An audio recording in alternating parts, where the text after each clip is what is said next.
welcome back to another episode of the Hawk Off the Press podcast. My name is Madison Hricik. I am the Iowa football beat reporter, and we have all of the University Iowa beat writers here today. We've got Rob Gray, who covers Iowa State, and Mike Hlas, our columnist, who does a little bit of everything. And I feel like we had to bring out everybody for this week because it is the biggest game in the country. In my opinion, this is the biggest one.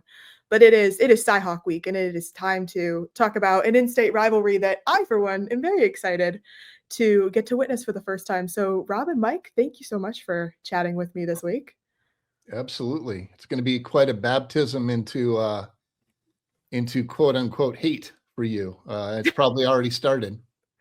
It honestly, I have been very surprised by the amount of social media posts I've seen on this rivalry, just like getting me I guess getting me acclimated is the best way of saying it, but it's like I've definitely gotten a taste of it.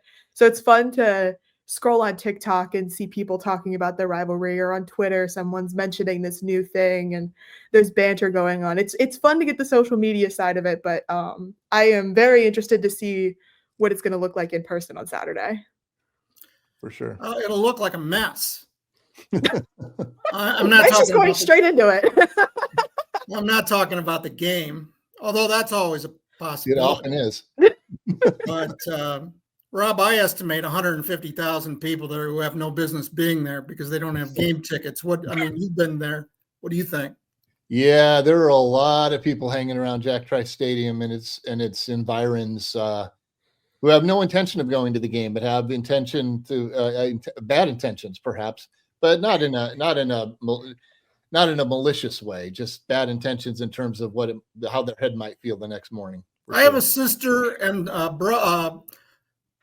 she and her significant other are leaving the Quad Cities at 5 a.m. to go there and do nothing but tailgate. And I told them how little I regard them for making that decision and getting in my way. That is funny. No, I share that sentiment, Mike. I was looking on Iowa State's ticket website earlier this week. There's some tailgating spots that were over $1,000. Like the closer you got to the stadium, I think the cheapest one that I saw was like $400. And I wish that was like an over exaggeration, but it really wasn't. So I think that was the first moment where I noticed, I was like, okay, this is bigger than any other rivalry I've covered. And like, I've got a parking spot for that game, and I'll sell mine for $700. Just cover the next couple weeks. I'll sell mine too. How about that? I'll walk from Nevada for $700. I'll come from Boone. I'll come from the other direction, and we'll meet on University Boulevard. I'll take the low road. Yeah, there we go. Well, this is obviously outside of just the tailgating and fan experience. This is a big game for both of these teams. Rob, I wanted to ask you, what has been your initial impression of this Iowa State team through two games? They've played one ranked game and one almost a tune-up in sense. What have you made of this team so far?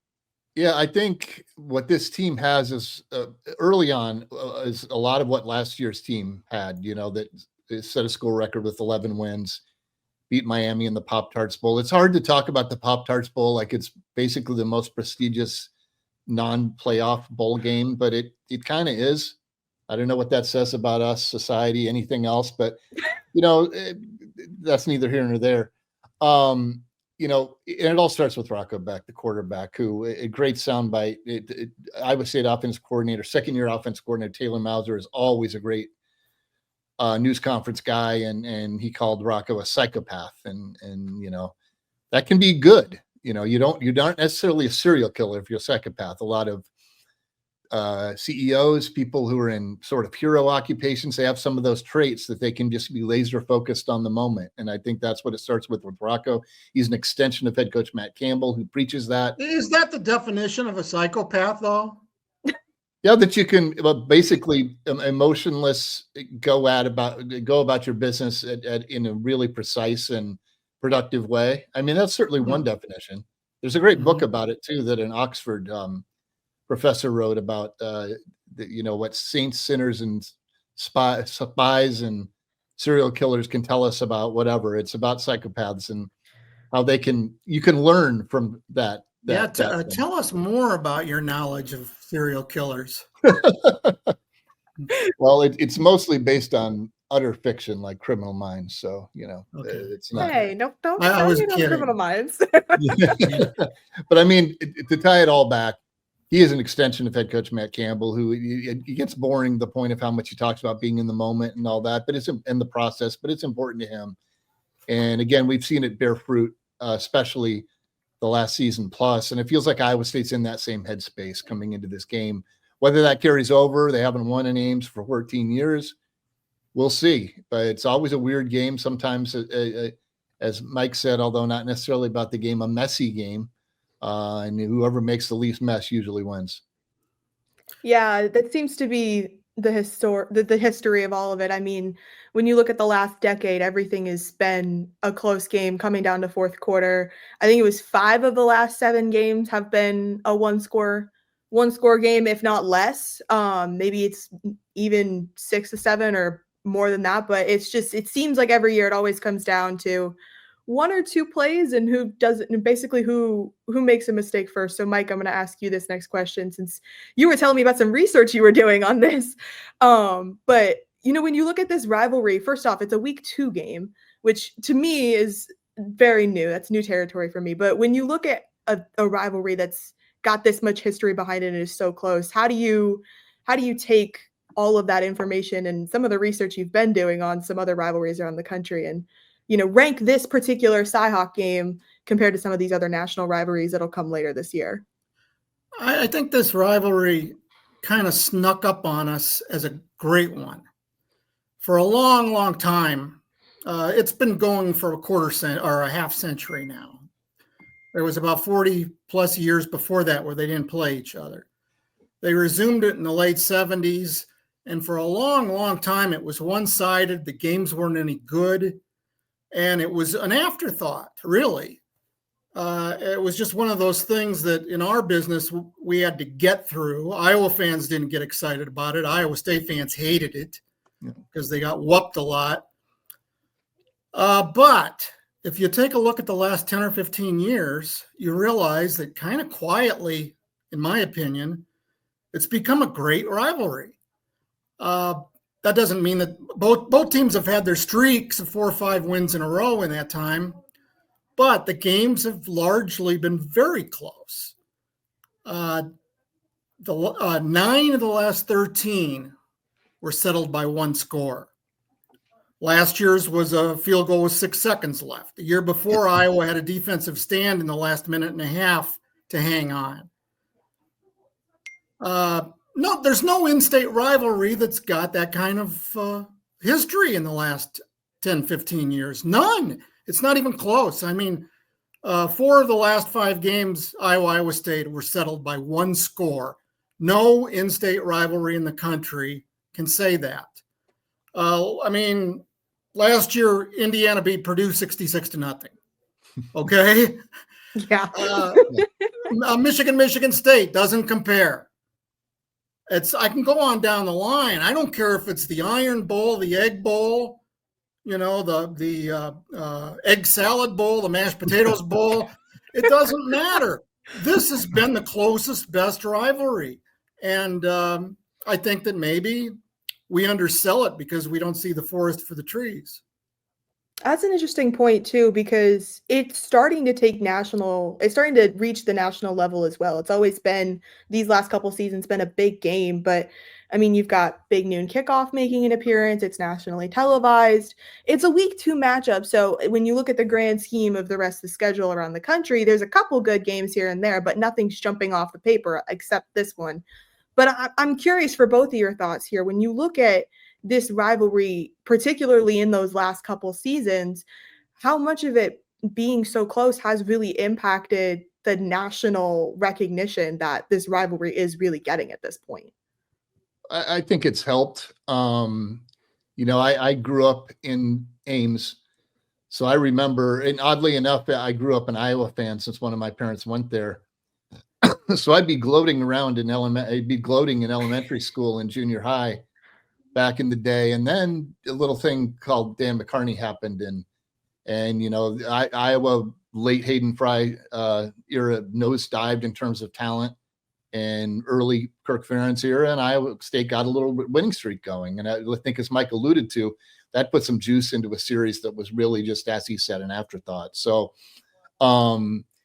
it's 2 college game days have been there. Now you get the Big Noon Fox. You got the Barstool stuff. I'm not a fan, but a lot of people are.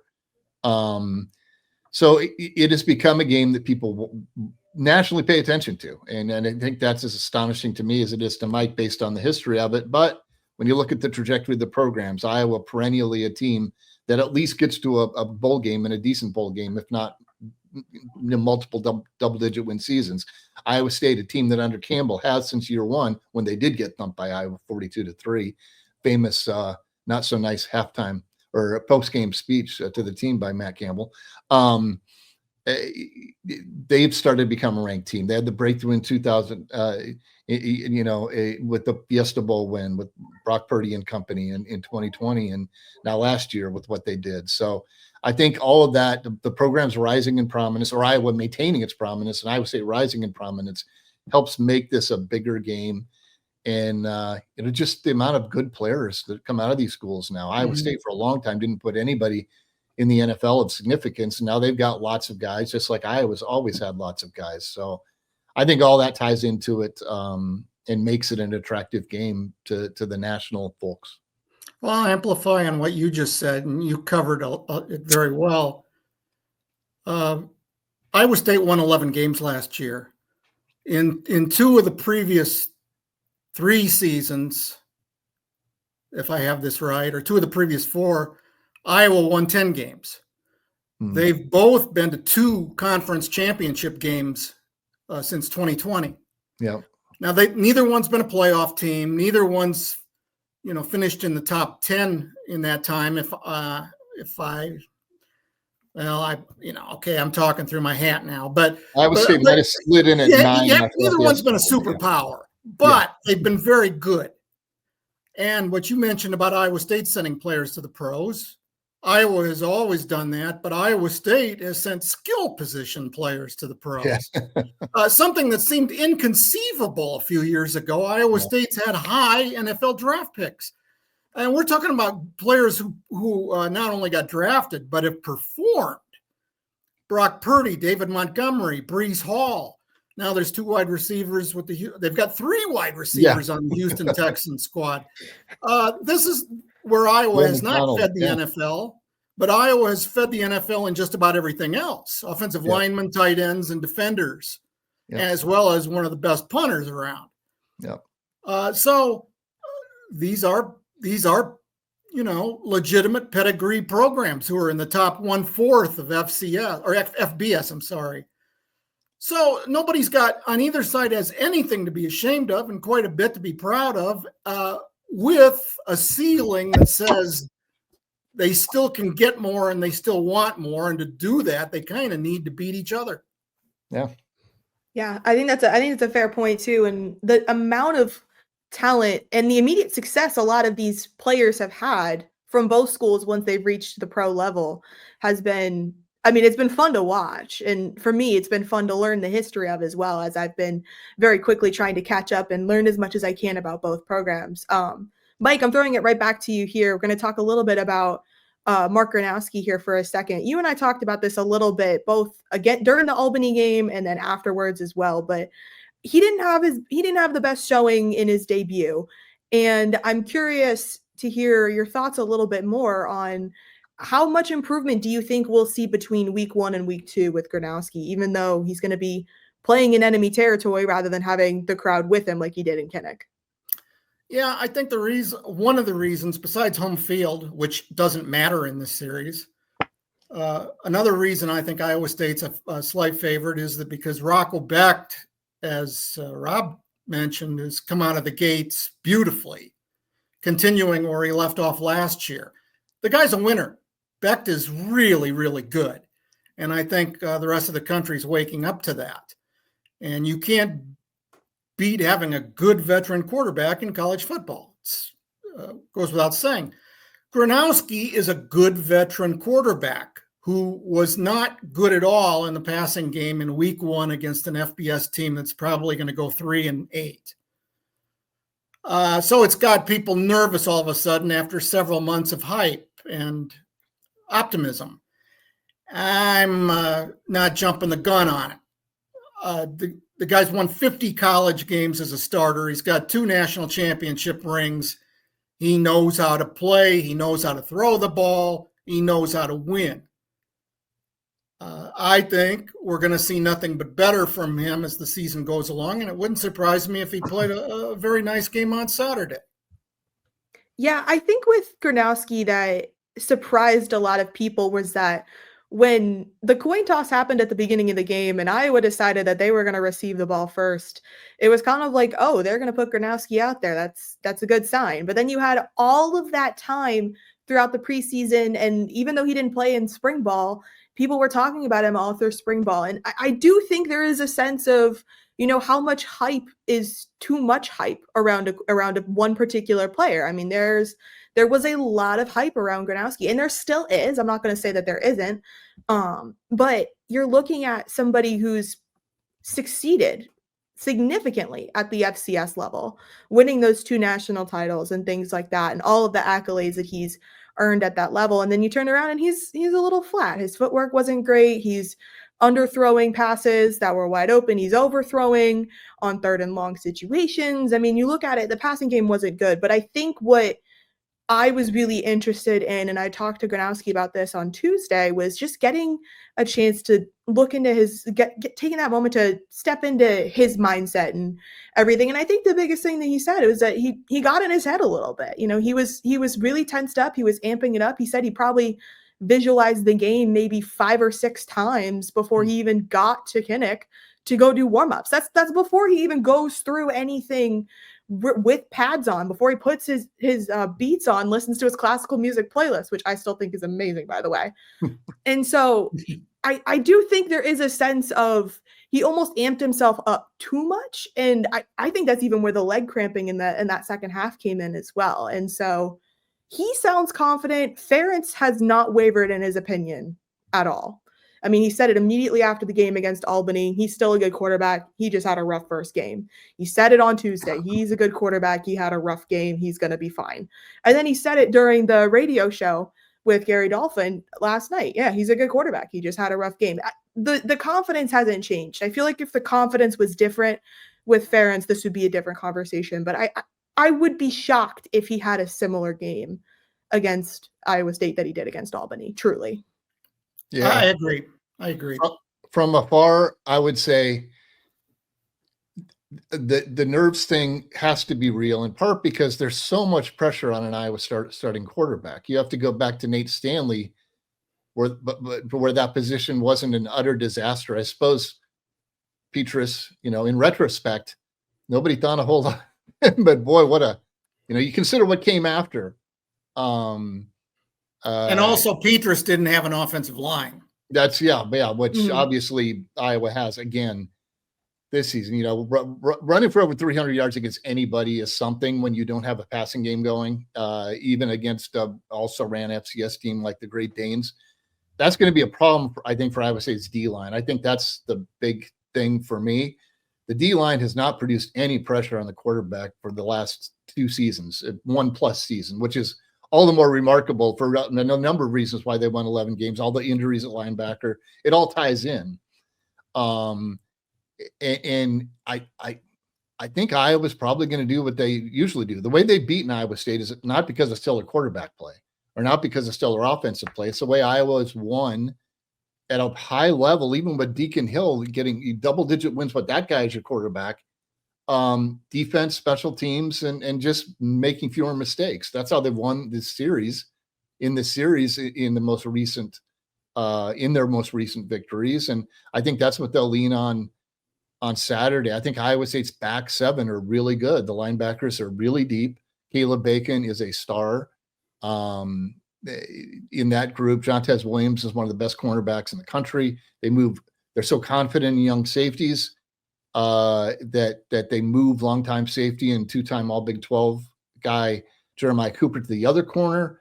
So I think it's going to be hard to really try to hit Iowa State with big plays unless it's in the run game. And I think Iowa showed, and I would say it's been a little bit wobbly in the run game at times. Kansas State got over 100 yards in the first half in Dublin, not much in the second, in part because Iowa State was putting more pressure on the scoreboard.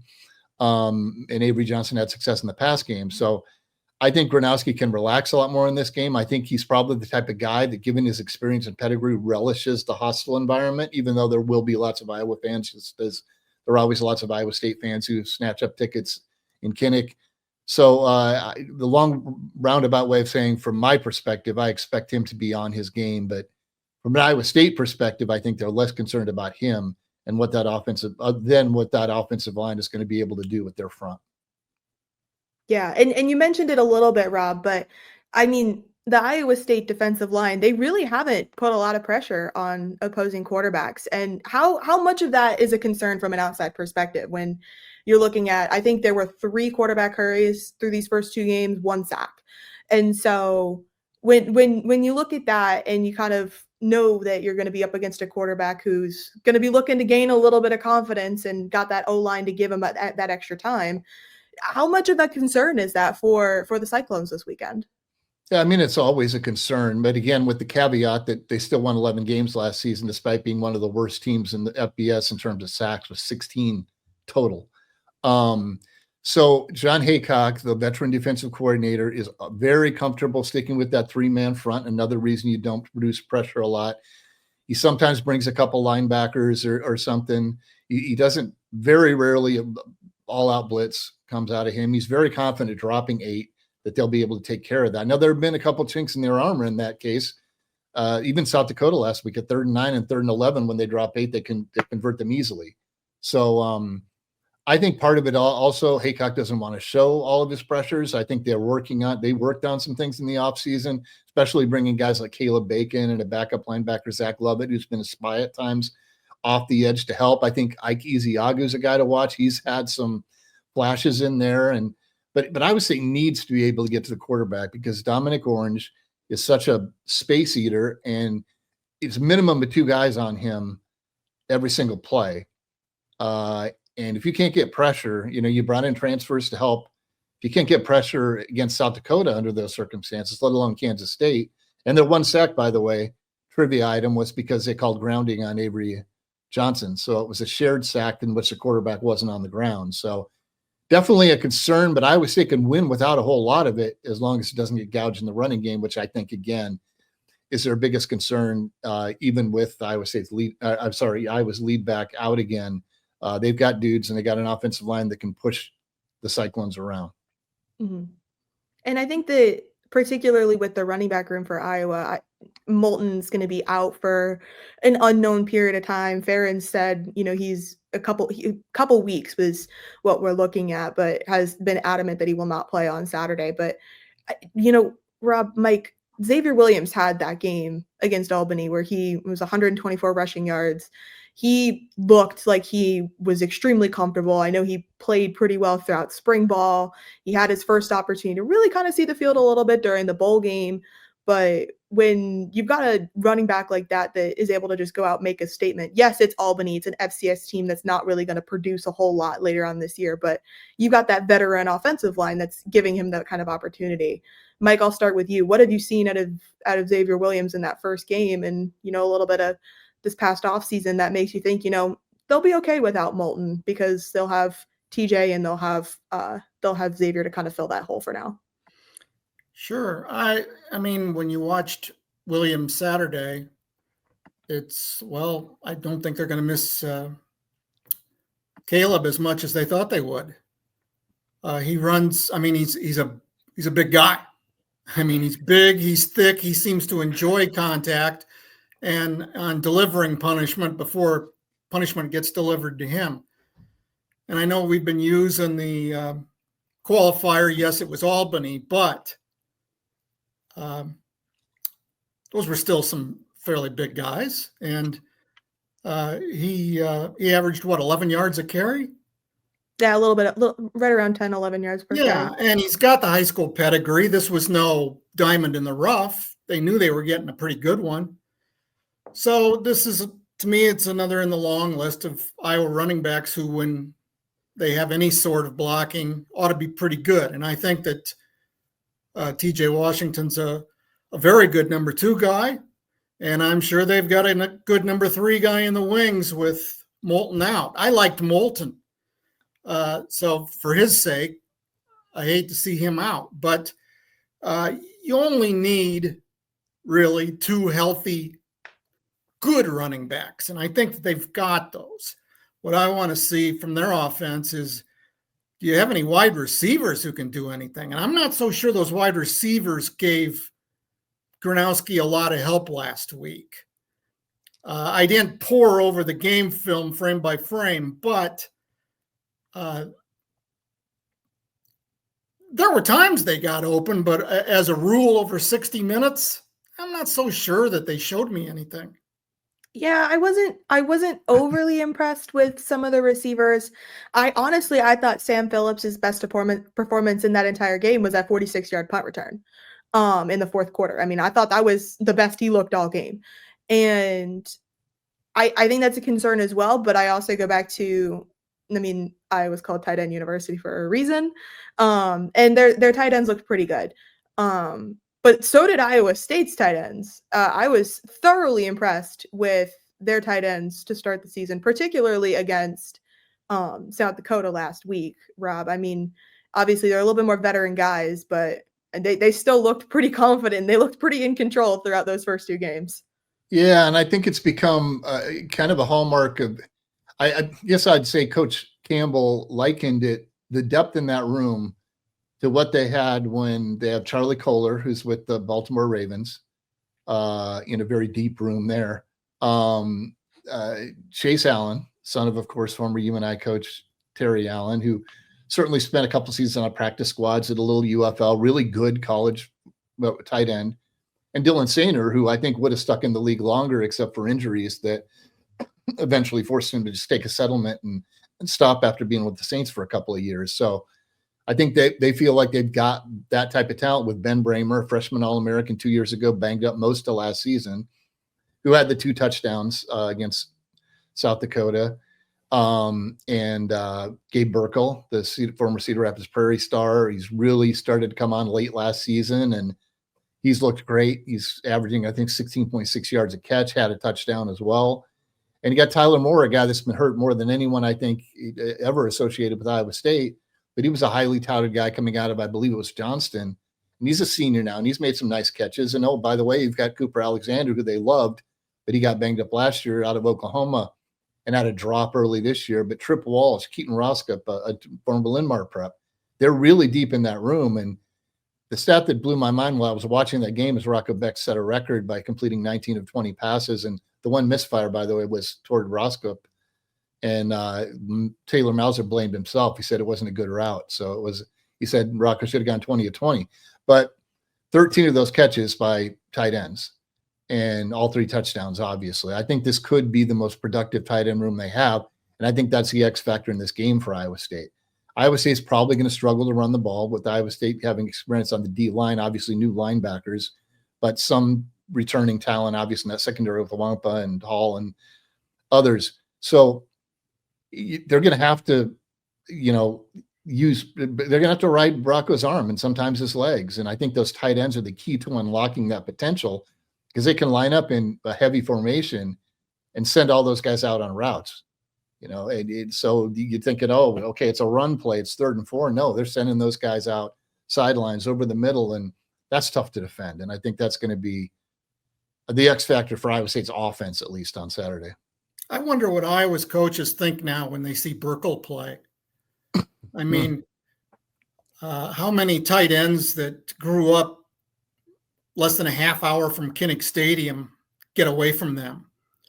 Or players that get switched to tight end, which is usually the case. Yeah. He has been wonderful the last 2 years. And the catch he made against Kansas State on 4th down, that was the play of the game. That wasn't a great throw by Becht. It was a great call.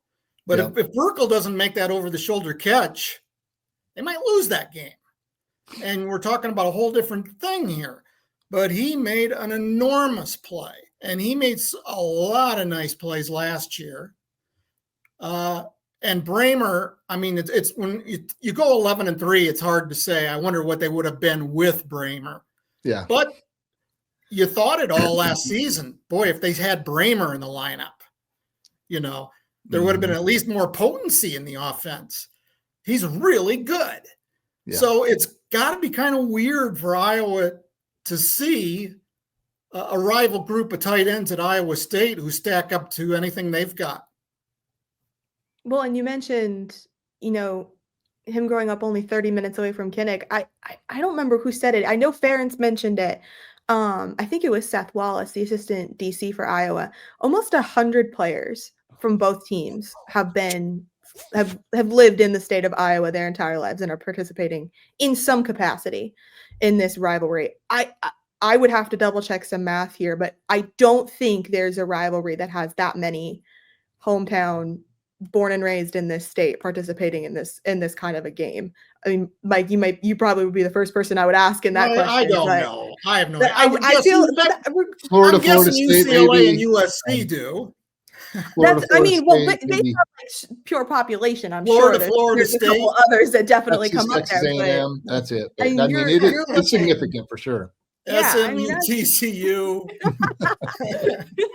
I'm sure there's other states that just by sheer population have more numbers. But I get what Wallace was trying to say. But I mean, you've got 100 plus players on both teams. You're going to have 40 or 50 Iowans. That's nothing new. Yeah, but the thing is how important are these players? I think I don't know if he said it, but every starting linebacker in this game is from Iowa. Yeah. Okay. Yeah. But not every starting quarterback, not every starting running back, not every starting wide receiver. Right. And I'm sure not every starting defensive back either. Yeah. So you take it all with a grain of salt. Iowa's given the state's given the two schools a lot of great offensive linemen and defensive linemen and linebackers, more than you would expect. And a part of the reason I think is because there are two really sound major university programs that have made football palatable to kids still in an era in which participation is declining.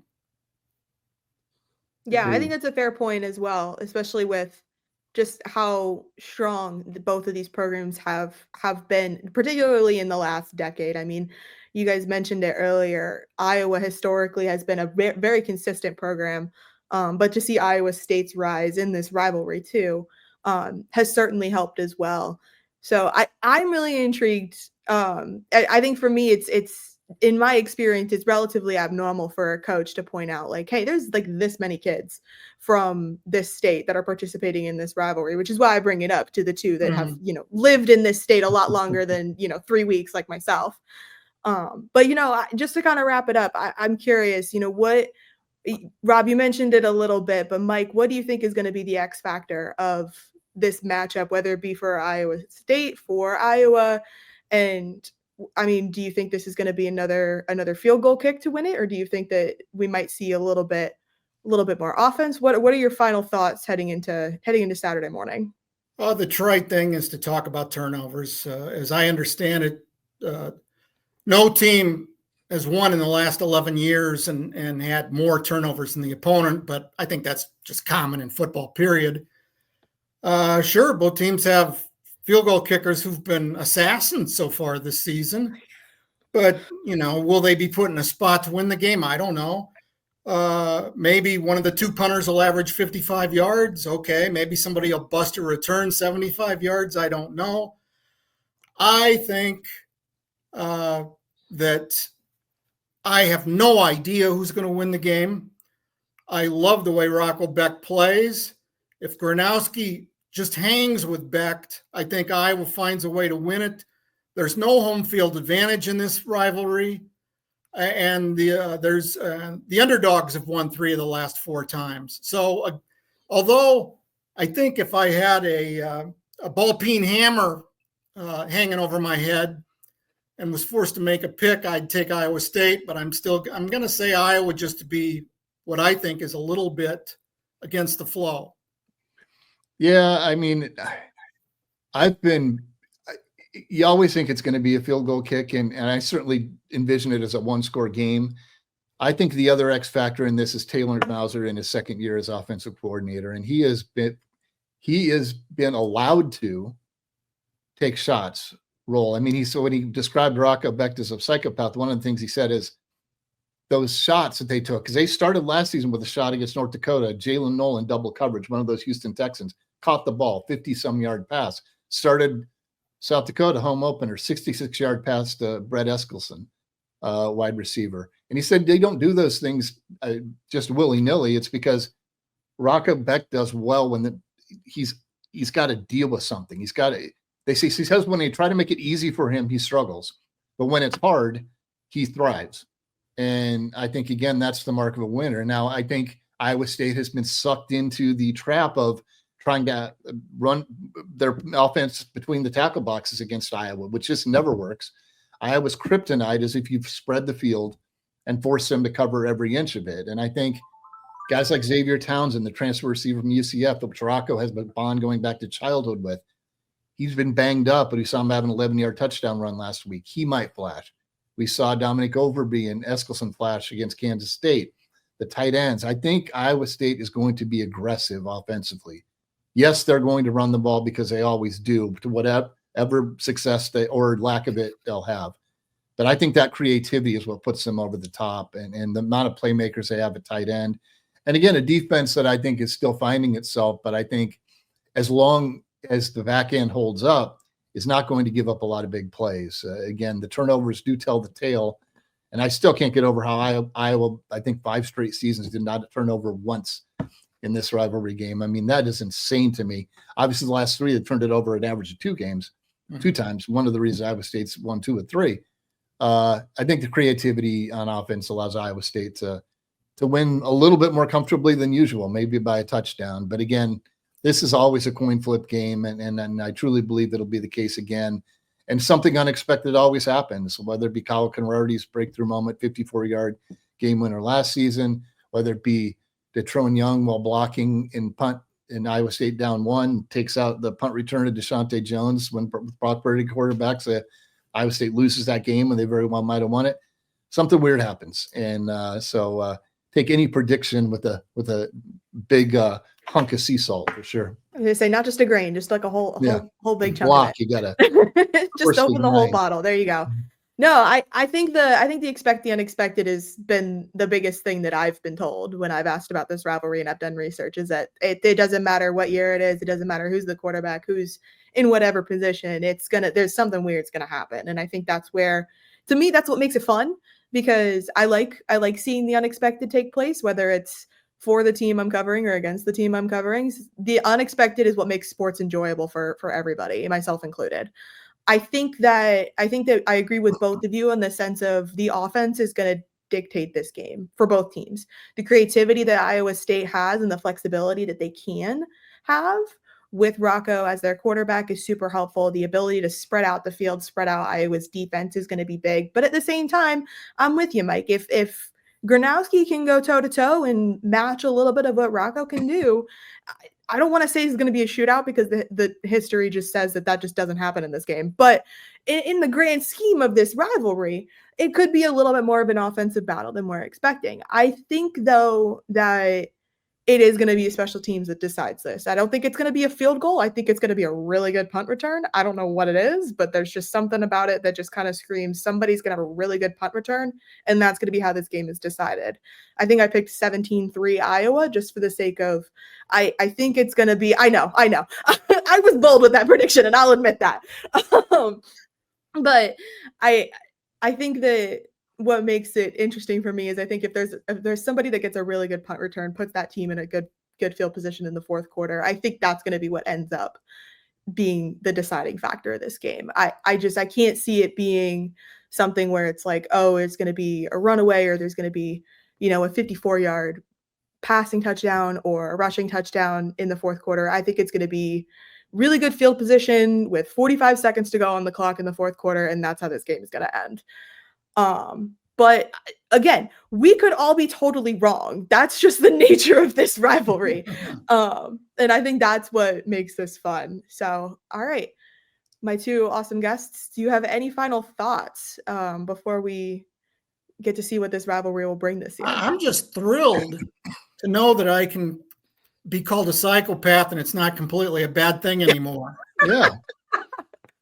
Yeah, I check was out the hoping you book, would bring that one up. 2022. I unfortunately don't remember his name, but I'm sure you could find it. 2022 book, Psychopath. I was really happy you brought up that quote. I won't lie, because I remember listening to that press conference, and if you weren't going to say it, I was going to bring it up. So I'm glad you mentioned that. And now what about sociopaths? Are they okay too? They're much more problematic. I think more serial killers are sociopaths than psychopaths, but that's problematic. Yeah, problematic's a good word. Well, perhaps a little bit of a euphemism, but I will say that the Iowa State's fan base will melt down if they don't score a touchdown in this game. I think they really feel like they've got an offense that can really attack anyone, but we'll see. They struggled somewhat against Kansas State before really hitting their stride. So, and we saw what Kansas State had to do last week, win a shootout against a not too highly regarded North Dakota team at home. The post-Dublin hangover that the losing team has continued. So it'll be fun. Just enjoy it, Madison. Look at some of the weirdness and just kind of go, okay, that's new. And welcome to the Cyhawk rivalry that's in the best shape it's ever been. So it could have been like what Mike said back in the day when both teams were bad and you didn't know who would win then, but it didn't really matter either. So yeah, that's a very fair point. Well, I appreciate both of you coming and chatting some football with us. Mike, thank you for doing it for 2 weeks in a row now. Both of your insights were super helpful. If you like more of this content, you guys can subscribe to the Gazette for a weekly newsletter that includes the podcast, also called Hog Off the Press, and you can like and subscribe to watch more content. But until then, thanks for watching.